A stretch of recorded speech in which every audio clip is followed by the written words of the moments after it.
ಬಿಂದು ಅಂದ್ರೆ ಏನಂತ ತಿಳ್ಕೊಬೇಕು. ಇಲ್ಲಿ ನೋಡಿ, ಇಲ್ಲಿ ಕಾಣಿಸ್ತಿದೇನಾ ಬಿಂದು? ಇದು ನಿಮ್ಗೆಲ್ಲ ಕಾಣುವಾಗ ಹಾಕಿದ್ದೀನಿ ನಾನು. ಕಾಣದ ಹಾಗೆ ಇರ್ತದೆ, ಅತ್ಯಂತ ಸೂಕ್ಷ್ಮವಾಗಿರ್ತದೆ, ಅತ್ಯಂತ ಚಿಕ್ಕದಾಗಿರ್ತದೆ. ಇದು ನೋಡ್ರಿ, ಉದ್ದ ಇರಬಾರ್ದು, ಅಗಲ ಇರಬಾರ್ದು, ಎತ್ತರನೇ ಇರಬಾರ್ದು. ಇದನ್ನ ಅಳತೆ ಮಾಡಿದ್ರೆ ನಮಗೆ ಉದ್ದ ಅಗಲ ಅನಿಸ್ತದೆ. ಇದನ್ನ ಯಾಕೆ ಉದ್ದ ಅಗಲ ಅನ್ನೋವಾಗ ಹಾಕಿದೀವಪ್ಪ ಅಂದ್ರೆ ನಿಮಗೆ ಕಾಣಲಿ ಅಂತ ಹಾಕಿದೀವಿ.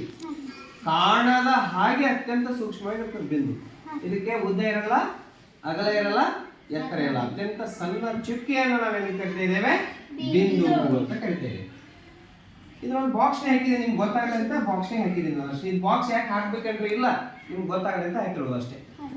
ಇಲ್ಲ ನೋಡ್ರಿ, ಇಲ್ಲೊಂದು ಬಾಕ್ಸ್ನಾಗ ಇಲ್ಲೊಂದು ಬಿಂದು ಇದೆ, ಓ ಅನ್ನೋದೊಂದು ಬಿಂದು, ಇದಕ್ಕೊಂದು ಹೆಸರು ಕೊಟ್ಟಿದ್ದೀನಿ, ಓ ಹಣ್ಣು. ಇದಕ್ಕೊಂದು ಓ ಅಂತ ಹೆಸರು ಕೊಟ್ಟಿದ್ದೀವಲ್ವಾ ಬಿಂದುವಿಗೆ? ಇಲ್ಲಿ ಕಾಣಿಸ್ತಿದೆ ನೋಡಿ ಇಲ್ಲಿ. ಹಾ, ಇಲ್ಲಿಂದ ಏನಪ್ಪಾ ಅಂದ್ರೆ ಹಿಂಗೆ ಎಳೆದಿದ್ದೀನಿ. ಇಲ್ಲಿ ಏನ್ ಹಾಕಿದ್ದೀನಿ ಮುಂದೆ? ಇದೇನೋ ಗೊತ್ತು ಹೇಳ್ರಿ? ಬಾಣ. ಬಾಣ ಗೊತ್ತಲ್ಲ? ಅಂದ್ರೆ ಇದೇನ್ ಹೇಳ್ತದ? ಮುಂದೆ ಚಲಿಸ್ತಾ ಇದೆ ಅಂತ ಹೇಳ್ತದೆ. ಏನ್ ಹೇಳುತ್ತೆ? ಚಲಿಸುತ್ತಿದೆ. ಇದು ಮುಂದೆ ಚಲಿಸ್ತಾ ಇದೆ ಅಂತ ಹೇಳ್ತದೆ. ಸೊ ಇದಕ್ಕೆ ಏನಂತ ಕರೀತಾರೆ? ಒಂದೇ ಕಡೆ ಚಲಿಸ್ತಾ ಇದೆಯಲ್ಲ, ಎರಡು ಕಡೆ ಚಲಿಸ್ತಾ ಇದೆಯಲ್ಲ? ಒಂದೇ ಕಡೆ ಚಲಿಸ್ತಾ ಇದ್ರೆ ಅದಕ್ಕೆ ನಾವು ಕಿರಣ ಅಂತ ಹೇಳ್ಬೇಕು. ಒಂದು ಬಿಂದುವಿನಿಂದ ಒಂದೇ ಕಡೆಗೆ ಚಲಿಸುವಂತಹದ್ದನ್ನ ನಾವೇನಂತ ಕರಿತೇವೆ? ಕಿರಣ ಅಂತ ಹೇಳ್ಬೇಕು. ಈಗ ನೋಡಿ, ಸೂರ್ಯನಿಂದ ಕಿರಣಗಳು ಬರ್ತಾವಲ್ವಾ? ಬರ್ತಾವಿಲ್ವ? ಅವು ಕಿರಣಕ್ಕೆ ಉದಾಹರಣೆ, ಹೌದಾ? ನೆಕ್ಸ್ಟ್ ಇಲ್ಲಿ ನೋಡಿ, ಈ ಕಡೆಗೂ ಚಲಿಸ್ತಾ ಇದೆ, ಈ ಕಡೆಗೂ ಚಲಿಸ್ತಾ ಇದೆ.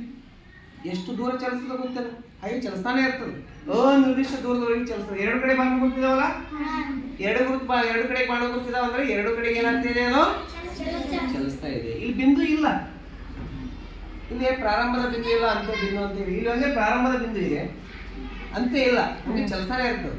ಈ ಕಡೆನೂ ಚಲಿಸ್ತಾನೆ ಇರ್ತದೆ, ಈ ಕಡೆನೂ ಚಲಿಸ್ತಾ ಇರ್ತದೆ.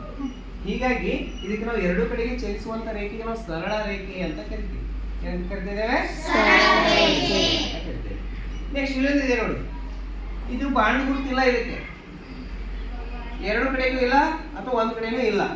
ಸೊ ಇದು ಏನಪ್ಪಾ ಅಂದ್ರೆ ಹಿಂಗೊಂದು ರೇಖೆ ಹೊಡೆದಿದ್ದೀನಿ. ಈ ಸರಳ ರೇಖೆ ಇದೆಯಲ್ಲ, ಇದ್ರಾಗ ಒಂದು ಭಾಗ ತಗೊಂಡಿದ್ದೀನಿ ನಾನು. ಇದು ಸರಳ ರೇಖೆ ಒಂದು ಭಾಗ. ಇದು ನಾವು ರೇಖಾಖಂಡ ಅಂತ ಕರಿತೀವಿ, ಅಥವಾ ಎಕ್ಸ್ ವೈ ಇಲ್ಲಿ ಕೊಡಿದ್ವಿ ನೋಡಿ. ಸರಳ ರೇಖೆಯಲ್ಲೇ ಭಾಗ ಮಾಡಿದಿಲ್ಲ, ಇದನ್ನ ನಾವೇನು ಕರಿತೀವಿ? ರೇಖಾಖಂಡ ಅಂತ ಕರಿತೀವಿ. ಇಲ್ಲಿ ನೋಡಿ, ಆದಿ ಬಿಂದು ಅಂದ್ರೆ ಪ್ರಾರಂಭದ ಬಿಂದು, ಇಲ್ಲಿ ಅಂತ್ಯಕ್ಕೆ ಒಂದು ಬಿಂದು ಇದೆ, ಅಂತ್ಯ ಬಿಂದು. ಇದಕ್ಕೆ ಆದಿ ಬಿಂದುನೇ ಇರ್ತದ, ಅಂತ್ಯ ಬಿಂದುನೇ ಇರ್ತದೆ. ಇದಕ್ಕೆ ಕೇವಲ ಆದಿ ಬಿಂದು ಇದೆ, ಅಂತ್ಯ ಬಿಂದು ಇಲ್ಲ. ಇದಕ್ಕೆ ಆದಿ ಬಿಂದುನೇ ಇಲ್ಲ, ಅಂತ್ಯ ಬಿಂದು ಇಲ್ಲ. ನೋಡಿ, ಸರಳ ರೇಖೆಗೆ ಆದಿ ಬಿಂದು ಪ್ರಾರಂಭದ ಬಿಂದುನೇ ಇರಲ್ಲ, ಅಂತ್ಯ ಬಿಂದುನೇ ಇರಲ್ಲ. ಇದಕ್ಕೆ ಆದಿ ಬಿಂದು ಇದೆ, ಅಂತ್ಯ ಬಿಂದು ಇಲ್ಲ. ಇದಕ್ಕೆ ಆದಿ ಬಿಂದು ಇದೆ. ಆದಿ ಅಂದ್ರೆ ಏನು? ಪ್ರಾರಂಭ. ಅಂತ್ಯ ಅಂದ್ರೆ ಕೊನೆಗೊಳ್ಳುವ ಬಿಂದು ಇದೆ ಅಲ್ವಾ? ಆದಿ ಬಿಂದು ಅಂತ್ಯ ಬಿಂದು ಇದ್ರೆ ಅದಕ್ಕೆ ಏನಂತ ಕರಿತೇವೆ ನಾವು? ರೇಖಾಖಂಡ. ನೋಡಿ, ಈ ರೇಖಾಖಂಡದ ಮೂಲಕವೇ ನಾವು ಏನ್ ಮಾಡ್ತಾ ಇದೀವಪ್ಪ ಅಂದ್ರೆ ಮುಚ್ಚಿದ ಆಕೃತಿಗಳನ್ನ ರಚನೆ ಮಾಡ್ತಾ ಇದೀವಿ. ರೇಖಾಖಂಡಗಳ ಮೂಲಕ ಏನ್ ಮಾಡ್ತಾ ಇದ್ದೇವೆ? ಮುಚ್ಚಿದ ಆಕೃತಿಗಳನ್ನ ರಚನೆ ಮಾಡ್ತಾ ಇದ್ದೇವೆ. ಇಲ್ಲಿ ಒಂದೇ ನೋಡಿ, ಇದೇನ್ ಕಾಣಿಸ್ತಾ ಇದೆ? ಇದು ತ್ರಿಭುಜ ಅಲ್ವಾ? ಹಾಗಾದ್ರೆ ತ್ರಿಭುಜ ಅಂದ್ರೆ ನೋಡಿ, ಇವಕ್ಕ ರೇಖಾಖಂಡಗಳು ಅಂತ ಕರಿತೀವಿ. ಒಂದು ರೇಖಾಖಂಡ, ಎರಡು ರೇಖಾಖಂಡ, ಮೂರು ರೇಖಾಖಂಡ. ಮೂರು ರೇಖಾಖಂಡಗಳು ಬೇಕು ಒಂದು ತ್ರಿಭುಜ ಆಗ್ಬೇಕಾದ್ರೆ, ಹೌದಾ? ಈ ರೇಖಾಖಂಡಗಳಿಗೆ ಏನಂತ ಕರಿತೀವಿ? ಭಂಗಿ. ಇದಕ್ಕೆ ಬಾಹುಗಳು ಅಂತ ಕರಿತೀವಿ. ಏನಂತ ಕರಿತೀವಿ? ಇದಕ್ಕೆ ಬಾಹುಗಳು. ಅಂದ್ರೆ ಒಂದು ತ್ರಿಭುಜ ಆಗ್ಬೇಕಾದ್ರೆ ಎಷ್ಟು ಬಾಹುಗಳು ಬೇಕು? ಬಾಹುಗಳು ಬೇಕು. ಇದು ಏನ್ ಹೇಳ್ರಿ ಹಂಗಾದ್ರೆ? ಇಲ್ಲೊಂದು ಐತಲ್ಲ, ಏನಂತ ಕರಿತಾರೆ ಇವಕ್ಕ? ಎಷ್ಟು ಬಿಂದುಗಳಿದಾವೆ? Very good. 3 ಬಿಂದು ಅದಾವೆ, 3 ಬಾಹುಗಳಿದಾವೆ. ಇದೊಂದು ತ್ರಿಭುಜ ಅಂತ ಕರಿತೀವಿ. ಮುಚ್ಚದೆ ಇಲ್ವಾ? ಇದು ಮುಚ್ಚದ ಇಲ್ಲ ಆಕೃತಿ? ಇದೆ ನೋಡಿ, ಮುಚ್ಚಿದ ಆಕೃತಿ ಅಲ್ವಾ? ಇದು ತೆರೆದ ಆಕೃತಿ ಅಂದ್ರೆ ಇಲ್ಲಿ ಮುಚ್ಚಿಲ್ಲ. ನೆಕ್ಸ್ಟ್ ಇದು ನೋಡಿ, ಇಲ್ಲಿ ನೋಡಿ, ಈ ಬಾಹು ಎಷ್ಟಿದೆನೋ ಇದು ಅಷ್ಟೇ ಇದೆ, ಇದು ಅಷ್ಟೇ ಇದೆ, ಇದು ಅಷ್ಟೇ ಇದೆ. ಎಲ್ಲಾ ಬಾಹುಗಳು ಏನಿದಾವ ಅಂದ್ರೆ ಇದಕ್ಕ ಸಮ ಇದೆ. ಎಲ್ಲಾ ಬಾಹುಗಳು ಸಮನಾಗಿರುವಂತಹ, ಮತ್ತ ಬಾಹುಗಳು ಹೆಂಗಿರ್ಬೇಕಂದ್ರೆ ನೇರವಾಗಿರ್ಬೇಕು, ಲಂಬವಾಗಿರ್ಬೇಕು. ಹೀಗೆ ಇಂತ ಆಕೃತಿಗೆ ಏನಂತ ಕರಿತೀವಪ್ಪ ಅಂದ್ರೆ ನಾವು ಚೌಕ ಅಂತ ಕರಿತೇವೆ. ಏನ್ ಕರಿತೇವೆ? ಚೌಕ. ಚೌಕದಲ್ಲಿ ಎಲ್ಲಾ ಬಾಹುಗಳು ಸಮನಾಗಿರ್ತವೆ. ಚೌಕದಲ್ಲಿ ಎಲ್ಲಾ ಬಾಹುಗಳು ಸಮವಾಗಿರುತ್ತವೆ. ಇದು ನೋಡಿ, ಈ ಬಾಹು ಇದು ಚೌಕದಾಗಿ ಕಾಣಿಸ್ತಿದೇನಾ? ಇದು ಚೌಕದ ಇದೆನಾ? ಇಲ್ಲಿ ನೋಡಿ, ಇದು ನೋಡಿ, ಈ ಬಾಹು ಎಷ್ಟಿದೆಯೋ ಇದು ಅಷ್ಟೇ ಐತಿ. ಈ ಬಾಹು ಎಷ್ಟಿದೆಯೋ ಇದು ಅಷ್ಟೇ ಐತಿ. ಈ ಬಾಹು ಎಷ್ಟು ಅಳತೆ ಇದೆ? ಇದು ಅಷ್ಟೇ ಇದೆ, ಈ ಬಾವು ಎಷ್ಟು ಅಳತೆ ಇದೆ? ಅಷ್ಟೇ ಇದೆ. ಅಂದ್ರೆ ಎರಡು ಜೊತೆ ಇದಕ್ಕೆ ಎದುರಿಗಿದು ಎದುರಿಗಿದ್ರೆ ಅಭಿಮುಖ ಅಂತ ಕರಿತೀವಿ ನಾವು. ಇದ್ರ ಎದುರಿಗೆ ಇದು ಇದಕ್ಕೆ ಅಭಿಮುಖ ಅಂತ ಕರಿತೀವಿ. ಈಗ ಎಲ್ಲಾ ಭಾಗಗಳು ಸಮ ಇಲ್ಲ, ಎರಡು ಜೊತೆ ಅಭಿಮುಖ ಭಾಗಗಳು ಸಮ ಅದಾವ. ಅಭಿಮುಖ ಅಂದ್ರೆ ಎದುರಿಗಿದ್ದು ಇದು ಸಮ, ಇದಕ್ಕೆ ಇದು ಸಮ.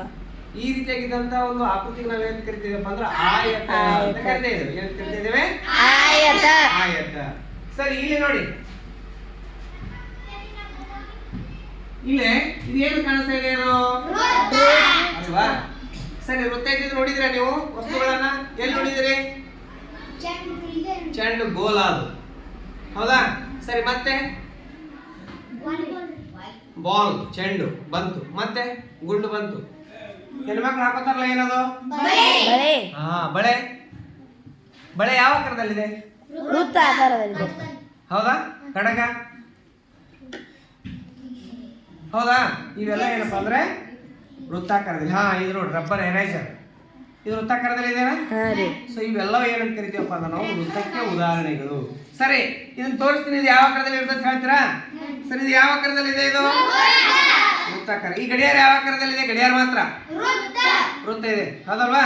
ನೀವು ಗುರುತಿಸ್ತೀರಲ್ವಾ? ಸರಿ, ಇದಷ್ಟೇ ನೋಡ್ಕೊಂಡು ಹೇಳ್ರಿ. ಈ ಕುರ್ಚಿ ದಂಡಿ ಯಾವ ಆಕಾರದಲ್ಲಿದೆ? ಚೌಕ ಇದೆ ಅಲ್ವಾ? ಸರಿ, ಇಲ್ಲಿ ನೋಡಿ, ಇಲ್ಲಿ ರಬ್ಬರ್ ಮೂಲಕನೇ ಕೆಲವೊಂದು ಆಕೃತಿಗಳು ರಚನೆ ಮಾಡ್ತೀನಿ. ಇದನ್ನ ಯಾರಿಗೆ ಕೇಳ್ತೀನಿ ಅವ್ರು ಹೇಳ್ಬೇಕು. ಹೇಳ್ತೀರಾ? ಇದು ರಬ್ಬರ್ ಕಾಣಿಸ್ತಿದೆ ಅಂತ ನಮಗೆ? ರಬ್ಬರ್ ಕಾಣಿಸುತ್ತಾ? ಸರಿ, ಈ ರಬ್ಬರ್ ಯಾವ ಆಕಾರದಲ್ಲಿ ಹಾಕಿದ್ರೆ ಹೇಳಪ್ಪ? Very good. ಏನಿದು? ಕಾಣಿಸುತ್ತಲ್ಲ ತಮಗೆ? ಸರಿ, ಈಗ ನೋಡಿ, ಈಗ ಯಾವ ಆಕಾರದಲ್ಲಿ ಐತೆ ಅನ್ನೋದು ಹೇಳ್ಬೇಕು.